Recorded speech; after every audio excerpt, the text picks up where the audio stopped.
What the unruly Frontier Airlines passenger reveals.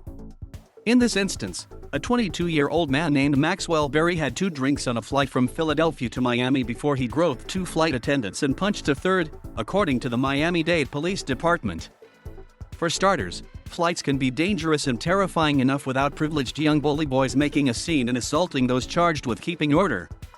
That goes without saying. But it's worth unpacking the scene, as the implications are considerable. Before one transatlantic flight a couple years ago, I was sitting in an aisle seat near the front of the aircraft, praying my rosary before we took off. I was doing this under my breath when a flight attendant touched my elbow and said, "I'm sorry, sir, but you're going to have to stop that. You're frightening the other passengers." It's not far-fetched to assume everyone on a flight is terrified, if not simply stressed. In this instance, a young man acted up and caused a ruckus.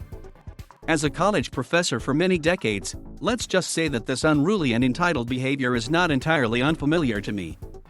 I know what is possible here. This hapless young man speaks volumes in a few words.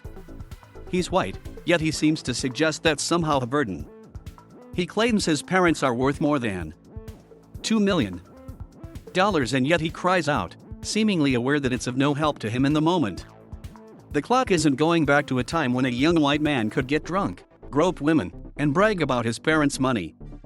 That day is over and done with, and it's a good thing. It would be too easy to cast Maxwell Berry as an outlier, and I want to resist that impulse. It's too easy. Of course his behavior was damaging and disrespectful.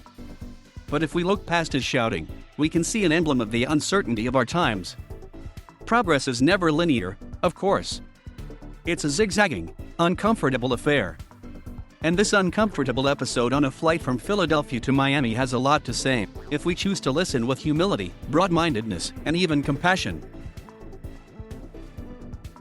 One thing is certain, this young man, like so many others, is going to have to learn some big lessons, and face this new world in fresh ways.